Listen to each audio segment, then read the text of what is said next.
pozdravljeni, znova dobrodošli v moji družbi, znova dobrodošli v oddaji Začnimo teden z Lili Sorum. Znova ne boste verjeli, zanimiva tema. Danes se bomo pogovarjali o tem, kako premagati strah, kako ven iz te tako zelo omenjene cone udobja in kako obuditi strast v svojem življenju. In če oddajo spremljate takrat, ko je prišla na spored, to pomeni, da danes nad nami si je polna luna v znamenju škorpijona, kjer je zelo intenzivna energija, ki nam zelo pomaga razkriti vse tisto, kar se mi morda zavedno ali nezavedno trudimo zakriti, skriti, potlačiti, kar definitivno velikokrat tudi je naša draga, ljuba strast. Ker smo meseca maja, ker je zadnja številka v letnici 2025 tudi 5, pomeni, da smo znova kot nalašč v obdobju, ko lažje stopamo preko svojih mej. Kar pomeni tudi, da gre predvidevati, da bodo drugi stopali preko naših mej. Ne glede na to, kdaj spremljate tole oddajo, vse to, kar bomo danes povedali, vedno velja, kot boste videli. Tisti datum v mesecu, ki pa je optimalen za to, da bi si drznili nekaj, da bi bili strastni, da bi bili malo bolj, neustrašni, pa je definitivno 5. v mesecu. Če znate izračunati svoj osebni dan, potem boste iskali svoj osebni dan pod vplivom števila 5. Zato, da si boste drznili končno soočiti s tistim strahcem ali pa poskusiti nekaj sila nenavadnega, sila eksotičnega, sploh če ste morda bitje rutine. Mi pa kar pa imamo po vrsti. Strah. Najbolj prvobitni občutek, najbolj prvobitno čustvo, najbolj, bom rekla, tudi močno po neki strani. Pravijo, da je ljubezen najmočnejša sila na svetu. Jaz to sicer verjamem, ampak praksa kaže, da včasih, če tudi imamo nekoga še tako zelo radi, nas je to kar malo strah povedati. Koliko fantov si včasih ne upa povabiti punce ven in obratno. Kolikokrat nam je težko pokazati, kaj si mislimo, kaj čutimo, kako občutimo in tako naprej. Se pravi, strah definitivno je nekaj, s čimer se srečujemo, jaz verjamem, na dnevni bazi. Ampak, kako se zdaj z njemu soočiti, kako ga premagati? Prvo, kar se je potrebno zavedati, dragi moji, je to, da je vesolje, Bog, življenje, vaši vodniki, svet okoli vas, na vaši strani. Izberite tisti izraz, ki je vam blizu, tisti izraz, ki je vam pomemben. Vesolje, Bog, življenje, usoda, karma. Vse to je na vaši strani. Zdaj te rekli, kako pa ti to veš, Lili, veš, kaj vse se meni v življenju zgodilo? Ja. Veste, smo imeli tako zanimivo teorijo. Če bi imeli res tako zelo hudo karmo, tako zelo slabo usodo, če bi se Bog iz neznanih razlogov odločil, da bo naše življenje samo trpljenje, če bi vesolje reklo, želim poskrbeti za vse razen za tebe, potem jaz mislim, da ne bi bili tukaj in sedaj. Morda bi se rodili nekaj stoletij nazaj in bi bili suženj. Tam resnično ni bilo veliko izbire. Pa tudi prav nobene lepe prognoze. Možnosti spremembe, kaj šele svobode. Če pogledamo v tem trenutku svet okoli nas, poglejte, kje vse divja vojna, kje vse vlada lakota. Ne želim vas zdaj tukaj zagreniti, spraviti v slabo voljo, ampak smo v Sloveniji, ki je prečudovita, ja, ima svoje izzive. Katera država pa ne? Kje pa je Indija, Koromandija, kjer se cedita med in mleko in ni nič narobe? Nikjer. Ampak jaz mislim, da nam je v Sloveniji zelo lepo, da smo na varnem, da nam že kar nekaj časa vlada mir, da ne trpimo hude lakote, bolezni, pomanjkanja in tako naprej.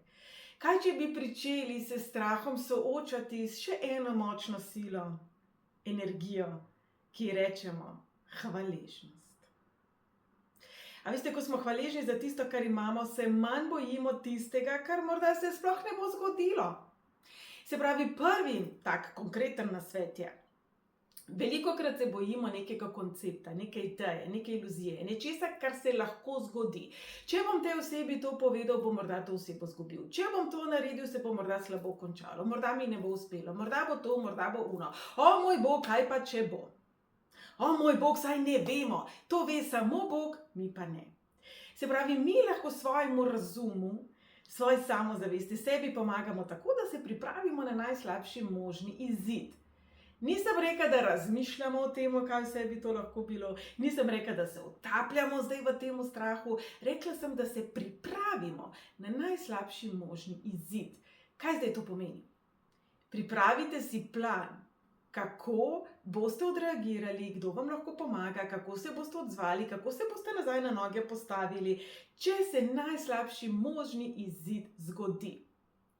In to, dragi moji, je najbolj močen korak, orodje, pristop, da strah razorožite.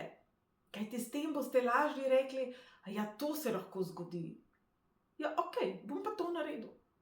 Se pravi, nekoč bo ta, ja, okej, prišel v, pa kaj če bo. Tako razorožimo strah, dragi moji. Se pravi, razmišljajte, kdo vam lahko pomaga, kdo vam lahko svetuje, na koga se lahko oprete. Včasih se res zgodi, da nimamo osebe, ki bi nam lahko v dani stiski pomagala. S čim morda odlašate? S čim morda odlašate, zato ker se bojite, da bo se končalo slabo. In kolikokrat v življenju pa rečemo, mater, sploh ni bilo tako hudo, ne? In vsi vemo, lep primer je zobozdravnik, če ne gremo pred, velikokrat se konča slabše, kot bi se lahko. Se pravi, to, da odlašamo in kar upamo, da bo prišel vetrček in nam bo vse to odnesel, morda ni najbolj zanesljiva tehnika premagovanja strahu. Potrudite se, da se stvari odvijajo na vašem teritoriju. Se pravi, bodite v vlogi, ki je za vas močna.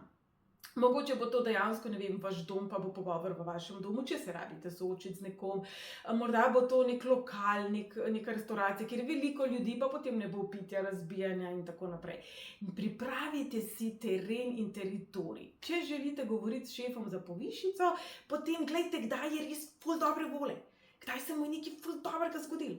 Ne iti za povišico, pa za dopust, pa za take stvari prositi, ko se šefu kadi jeza iz ušes. Se pravi, kako lahko maksimalno pripravite teritorij za vse tisto, kar je potrebno storiti, pa s čimer odlašate, pa vas je strah. Kako se lahko maksimalno vi pripravite, najdete podporo. Najdite podporo v tistem, kar deluje, dragi moji. Vse ni važno, je placebo ali ne. Dan danes je toliko različnih pristopov, nasvetov, marsikdo se pogovarja z angeli, marsikdo nosi kristale, različna orodja in pristopi so.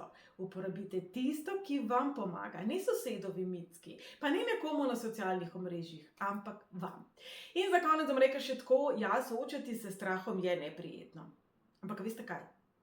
Marsikaj v življenju je neprijetno. In ko se bomo mi naučili reči, neprijetno, pa kaj? Kaj vse je neprijetno? Glejte, včasih tudi na WC školjki nam ni fajn. Pa je to zelo naraven proces življenja, pa verjamem, da niste pričakovali te primerjave. Kaj vse v življenju je včasih neprijetno in pa ne pričakujemo, da bo, recimo, kolikokrat v življenju pa menimo, da bo grozno in ugotovimo, da ni tako hudo. Se pravi, dragi moji, vesolje, Bog, življenje, karma, usoda, vse to je na vaši strani. Bodite še vi na svoji strani. No, naslednji problem, ki ga velikokrat v življenju imamo, pa je cona udobja. To, na kar smo navajeni in tako naprej. Veliko se govori o območju ugodja, udobja, navad in tako naprej. Zakaj pa je to nevarno?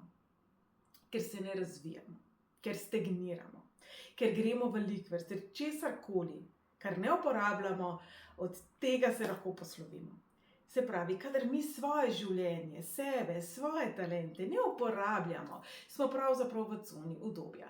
Ne tvegamo se, ne učimo se, ne razvijamo in marsičesa posledično ne doživimo.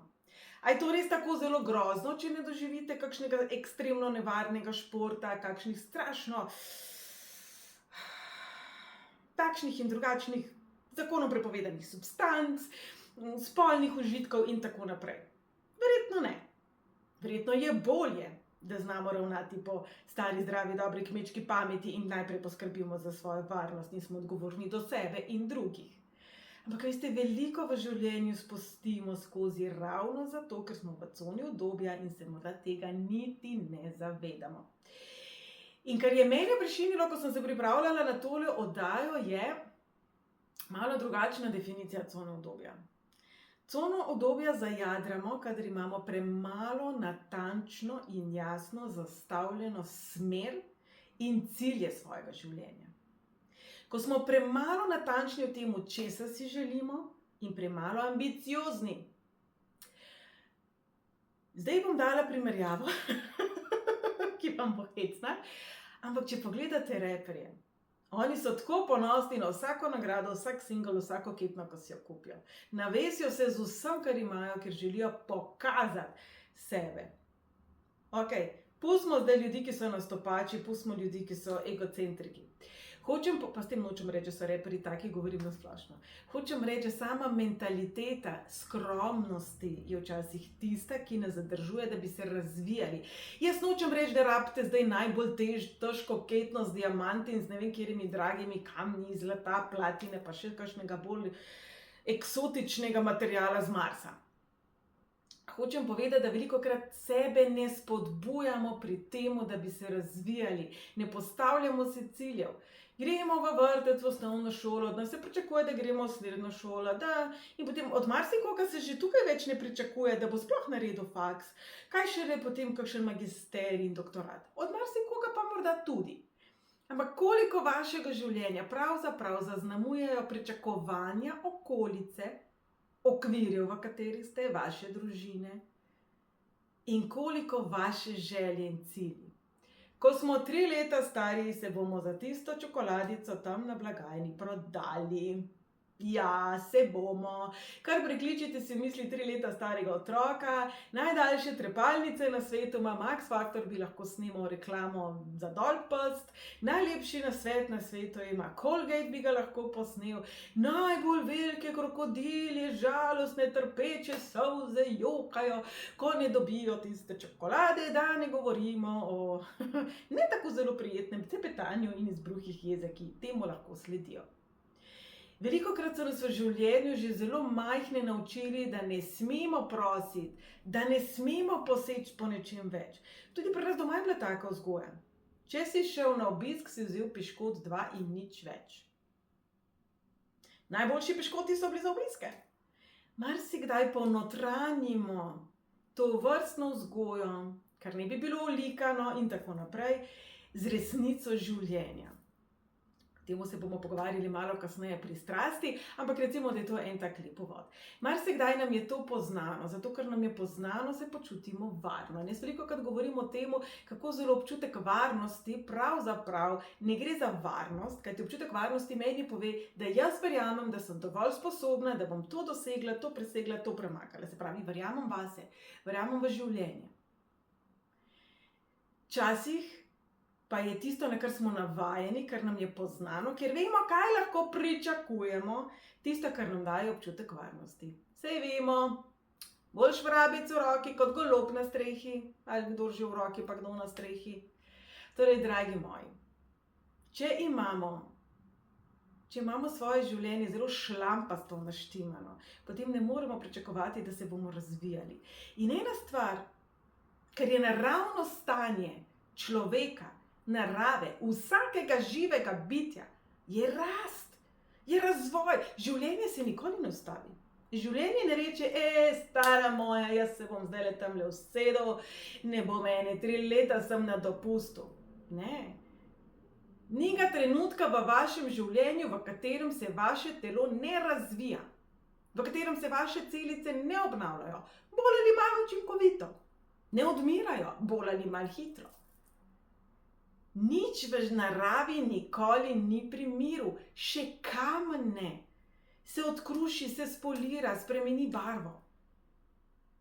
Rast je naravno stanje narave vsakega živega bitja in človeka. Se pravi, če nehamo rast, pademo v cono obdobja in pričnemo na nek način odmirati, zamirati, grdo rečeno, ampak resnično. Tudi kadar smo dolgo časa v neredu, v kaosu, v energijah, ki so nestabilne, ki so neorganizirane, ki so morda celo nesmiselne, tudi takrat nekako naša energija stagnira, ker se ne more razvijati, ker se ne more obnavljati in predvsem zato, ker nima smeri. Če imamo mi v predalu milijon in eno stvar, vemo, da sicer to je fajn, ker potem karkoli iščemo, gremo najprej tja poiskati in včasih se nema celo po sreči najti, ampak tisti predal vam verjamem, če bi bil oseba, bi ga glava bolela.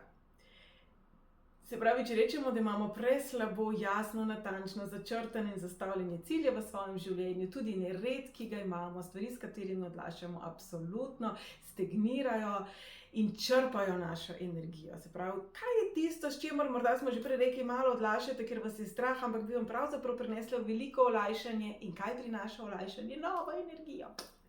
Tako da, dragi moji, drznite si in ne povezujte izraza drzniti si z biti predrzan. Biti predrzan ima negativno konotacijo. To pomeni, da je nekdo včasih tudi neprimeren v svojem obnašanju in tako naprej. A veste, če ne bi bili drzni, če ne bi bili radovedni, če ne bi bili zvedavi, če ne bi bili pogumni, bi še vedno živeli v jamah, še vedno ne bi znali obvladovati ognja, prav nobenega izuma ne bi imeli. Če si ne bi drznili verjeti, poskusiti, razvijati. Vsak izumitelj vam bo to povedal. In tudi radovednost, zvedavost, želja po raziskovanju, želja po učenju, tudi to je naravno stanje inteligentnih bitij. Poglejte v naravo. Je že res, da so živalice previdne, ampak so tudi radovedne, raziskujejo svoj teren, raziskujejo svoje življenje. Kdaj ste vi nazadnje raziskovali nekaj nenavadnega? Kdaj ste nazadnje posegli po knjigi, dokumentarcu, neki vsebini o nečem, kar vas sicer ne zanima in ste se nečesa naučili? Kdaj ste nazadnje z zvrhanim košem radovednosti o nečem brali? Kdaj vas je nekaj fasciniralo na koncu? Kdaj ste noter padli v nekaj? Kdaj ste nazadnje nekaj poskusili? Kolikokrat smo preprosto navajeni smo ujeti v neke svoje vzorce, v neka svoja prepričanja, s katerih gremo zelo težko ven. Iz nekih, tako kot sem prej rekla, drznite si ne pomeni, da si predrzan. Tukaj bom jaz dala tudi svoj primer. Kot vidite, jaz redko v svojih oddajah sploh omenjam, da imam svetovanje. Povem, da delam z vami že več kot 20 let. Ampak nikoli si ne želim biti kot top shop, ne želim zveneti kot zdaj vam bom tole povedala zato, da vam bom tole prodala. Ker tudi jaz ne maram tega. In kaj se mi zelo velikokrat zgodi? Zelo velikokrat se mi zgodi, da mi pišete, sploh nisem vedela, da ti imaš svetovanje, sploh nisem vedela, da imaš pisne analize, koliko dober, sploh nisem vedela, da se to da pri tebi naročiti. Absolutno se vsi še česa učimo. Tako da recimo, da je tole moj korak ven iz cone udobja. Ja, imam pisne analize, imam osebna svetovanja. Imam svetovanje, ki vam jih lahko tudi posnamem in dostavim. In delam na novem delovnem zvezku točno tej tematiki, kako premagati strah ven iz cone udobja in kako obuditi strast v svojem življenju. Se pravi, že dolgo časa se ne ukvarjam samo z numerologijo, ampak z osebnostno in duhovno rastjo, kjer mi numerologija maksimalno pomaga razumeti, kje so vaše lekcije, kakšna je vaša karma, zakaj prihaja do določenih situacij, do določenih izzivov. Tako da, vidite, tole zdajle meni je bilo neprijetno, ni mi bilo, super, zdaj bom pa nekaj prodala. Pa sem kar preživela. No, sicer upam, da boste tudi kaj naročili. Položnice rabim tudi jaz plačati. Ampak hočem povedati, vedno delam, kar delam iz srca. In verjamem, da kar delamo z ljubeznijo, se občuti. Nažalost pa živimo v času, ko če sami ne znamo se zase postaviti, pa biti ponosni na to, kar počnemo, sami blokiramo energijo. In tam pri strahu sem takoj rekla, vesolje, Bog, življenje, a ne? Vse to stvarstvo je na vaši strani, ali ste vi na vaši strani. In se predobro zavedam, da tudi jaz sama nisem na svoji strani, če mi je problem z navdušenjem spregovoriti o temu, kar počnem. Ne zato, ker bi bili vi nezadovoljni, ampak zato, ker ne želim zveneti kot top shop. Tako da, dragi moji, kaj je ena taka stvar, preko katere boste šli pa zdaj vi? Dajte biti malo solidarni. Kaj je ena taka reč, nekaj neprijetnega, ker veste, da bi lahko izboljšalo vaše življenje, pa vam morda ne bo najbolj lahko storiti. Dajte si nekaj priklicati v misli in potem v tem tednu, ki prihaja, točno to tudi izpeljati. Navade. Naše navade so tiste, ki nas večinoma držijo v coni obdobja tudi, ja, udobja. Se pravi, kakšen je vaš dom? Kakšen je vaš odnos do telesa? Kakšne so vaše misli, vaša podzavest, vaš miselni proces? Kakšno je vaše okolje tudi sicer? Fizično telo, emotivna zrelost, duhovna rast, osebnostni razvoj, vse to so področja, na katerih je potrebno delati vsak dan. Tako kot si zobe umijemo vsak dan, je prav, da si očistimo vsak dan, je prav, da si srce razbremenimo vsak dan, je prav, da delamo na svojem telesu in na svojem zdravju. In potem čisto na koncu, pa vendarle ne najmanj pomembno, je odnos do sebe. Pravzaprav način, kako mi ravnamo s seboj, determinira naš odnos do sebe, kar je seveda rdeča nit odnosa drugih do nas. Tako da, dragi moji, cona obdobja je že v redu, če ste ravno kar mogoče na bolniški in prebolevate virozo, upam, da nekaj hujšega, ni pa v redu, kadar smo v zdravem stanju. Tudi kadar smo bolani, vemo, da se rabimo mi potruditi, da se bomo pozdravili, se pravi, kaj je tisto, kar lahko vpletete v svoj vsak dan, da greste ven iz teh navad. In še zadnje, kako obuditi strast v svojem življenju. Velikokrat nas je strah, velikokrat smo navajeni na neke stvari, imamo premalo energije, nimamo zagona. Zdaj bom rekla, veste, če smo na robu obupa, če smo na robu otopelosti, izgorelosti, grozljivi procenti ljudi se bojujejo z burnoutom. Sama sem na tem veste, velikokrat omenjam tudi svoje zdravstveno stanje. Se pravi, ko smo v tej neki stiski, ko imamo premalo energije, da bi bili živi, tudi meni se to kdaj zgodi, takrat je težko zdaj govoriti o neki strasti, pa zagonu, pa temu, da kako bomo šli na trilo z levo nogo in tako naprej. Ampak strast je naša naloga. Mi jo rabimo obuditi. Mi smo tisti, ki jo rabimo negovati. Ne nek hud lover ali bejba, ki bo padla v naše življenje. Ne okolica, hočem s tem povedati. Sprav, kaj je tisto, ne tisto, kar vas veseli, ampak kaj je tisto, kar vas polni življenjem. To je tisto, kar bo obudilo vašo strast do vsega tistega, kar morda ste malo zanemarili, je morda mogoče šlo na rezervno klop. In nenazadnje, mi se spreminjamo in to, kar simbolizira za nas strast, tudi. Tukaj je zelo simpel recept. Tisto, kar pomaga temu, da se počutite bolj živi, bolj živahni, bolj optimistični, z več zagona, z več energije, tega maksimalno dodajate v življenju. Če ste na robu obupa, je popolnoma vseeno, kaj to je. Za nekoga bo to neka TV nadaljevanka, za nekoga bo to fizična aktivnost, za nekoga bo to, ne vem, štamparle viskija. Ne pravim, da iščite odrešitev v alkoholu, ampak najdite nekaj, kar vam resnično za tisto minuto, 5, 10, 15 povrne voljo do življenja, veselje do življenja, željo po življenju. Tako boste obudili svojo strast. Torej, tisto, kar pomaga, maksimizirajte, razen če res zelo škodljivo zdravju ali komu drugemu. Tisto, kar škoduje, minimizirajte. Kar pa pomeni, da rabite sebe poznati. Kjera hrana vas krepi, kjera vas slabi. Na internetu je ogromno prispevkov o tem, kako hrana lahko pomaga in kako hrana nas slabi, kaj vse počnemo, velikokrat nezavedno. Glejte, sama imam celiakijo, pojma nisem imela, kako zelo nevaren je gluten. Tudi pojma nisem imela, kako zelo nevarna je sama celiakija. Dajmo biti skrbni, dajmo biti pozorni, kajti včasih ne gre za to, da kruh me je napihnil. Celiakija je smrtonosna in je enako nevarna kot druga avtoimuna bolezen, ki se reče rak. Torej, dragi moji, če vidite, da imate neke težave, ni biti tako kot jaz, ko sem rabila 15 let, da sem prišla do diagnoze in do posledic, ki niso popravljive. Znova nočem vas zamoriti, ampak veste, dajmo biti resnično odgovorni do sebe, dajmo se opazovati in hrana je en velik, in vsi strupi, ki jih zaužijemo z njo, velik del našega življenja. Navade, kjer navade nas krepijo, kjer nas šibijo, kdaj greste spat, kdaj ostanete, koliko kave popijete in tako naprej, saj veste, kaj mislim, kakšno okolje imate. Se družite z osebami, ki so izrazito negativne, izrazito zaprte, izrazito morda agresivne.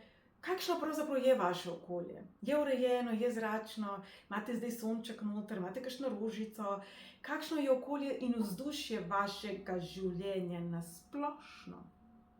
Odnosi, odnos do sebe. Prične in konča se vedno z odnosom do sebe. Torej, dragi moji, dajmo za konec reči takole. Odstranite kolikor možno slabega, recimo, da imate katastrofalen odnos s taščo, ne bomo zdaj kar pokopali, ampak lahko pa omejimo stike.